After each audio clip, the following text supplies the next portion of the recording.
Hello parents, नमस्कार। आज हम बात करेंगे बच्चे की बेसिक जो नीड्स है उसको कैसे डेवलप करें। क्योंकि बहुत सारे हमारे पास ऐसे बच्चे आते हैं जिनको स्पीच की, बिहेवियर की, सोशलाइजेशन की समस्या होती है। उसके साथ साथ उन बच्चों को बेसिक नीड की भी समस्याएं होती हैं। उनको बेसिक नीड के बारे में कुछ पता नहीं होता है कि बेसिक नीड में क्या क्या चीज़ आता है। जैसे कि पेरेंट्स हमारे पास सबसे पहले आते हैं तो कहते हैं कि सर हमारा बच्चा बोलता नहीं है, स्पीच थेरेपी करवानी है। ठीक है जी, स्पीच थेरेपी शुरू करा दिया, बच्चा बोलने लग गया।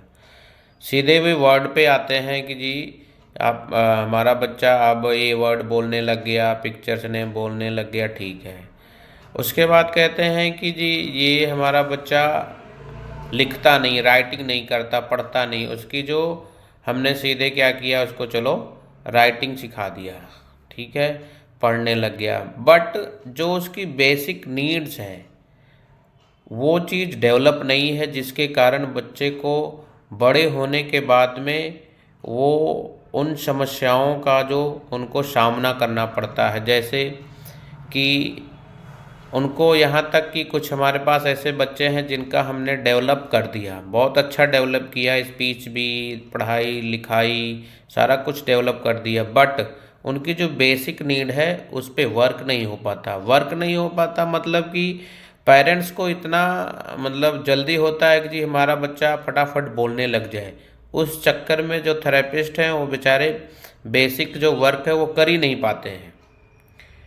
तो हम आज उसी पर चर्चा करेंगे कि बेसिक नीड जो है उसको हम पहले उसको ठीक करें, फिर इसके बाद में जो आगे का प्रोसीजर है उसको शुरू करें।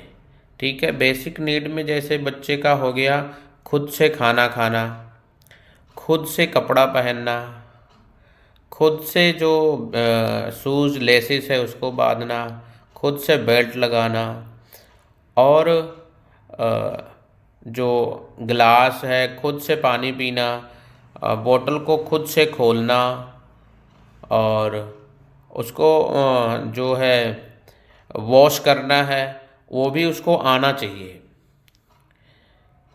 जैसे ग्लास वॉश करना है, अपना छोटा छोटा जो काम है जैसे चम्मच कटोरी वॉश करना है, ये सारी चीज़ उसकी जो बेसिक नीड में आती हैं। और जैसे हो गया अब है कि लोगों के बीच में बैठना। कुछ पेरेंट्स कहते हैं जी कि हमारा बच्चा तो बोलने लग गया, बट इश्यूज कहाँ आ रहे हैं कि वो सोशलाइजेशन उसका डेवलप ही नहीं हुआ। अब सोशलाइजेशन डेवलप नहीं हुआ तो उसके लिए अब क्या होता है कि जब हम उसके थेरेपिस्ट उसके साथ में काम करता है, छोटी छोटी चीज़ पे जब काम करता है तो बड़ा बड़ा बच्चा एडल्ट हो गया तो उसको छोटा काम कराएंगे तो उसको वो अपने आप को अनकंफर्टेबल महसूस करता है। तो इसलिए जो भी पेरेंट्स हैं उनसे मेरा यही रिक्वेस्ट है कि पहले बच्चे की जो बेसिक नीड है उस पर वर्क कीजिए, और वर्क करने के लिए थेरेपिस्ट को मौका भी दीजिए कि वो उस पर वर्क करें, फिर इसके बाद धीरे धीरे आगे बढ़ें। क्योंकि बहुत सारे बच्चों में ये प्रॉब्लम देखने को आ रहा है, बच्चा 21 साल का हो गया, 25 साल का हो गया, लेकिन उसका सोशलाइजेशन ही डेवलप नहीं हुआ। कुछ पेरेंट्स को ये होता है कि जी हमारा बच्चा बोलने लगा, चलो ठीक है, बाद में वो बच्चा जो है कितनी प्रॉब्लम अपने आप को फेस करता है, समाज में उठ नहीं पाता है, बैठ नहीं पाता, उनसे प्रॉपर कम्युनिकेशन डेवलप नहीं हो पाता। तो इसलिए जो भी पेरेंट्स थेरेपी ले रहे हैं उनसे मेरा यही रिक्वेस्ट है कि थेरेपिस्ट से भी कि बच्चे की पहले बेसिक नीड पे वर्क करें, जो उसकी बेसिक नीड है।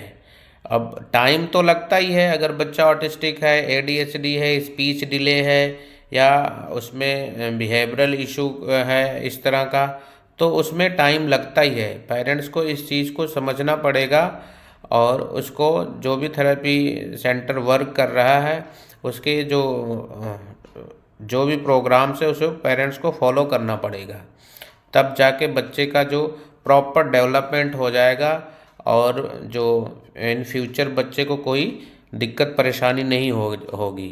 तो इसलिए अगर हमारी वीडियो अच्छी लगे तो लाइक शेयर सब्सक्राइब कमेंट जरूर करना। धन्यवाद।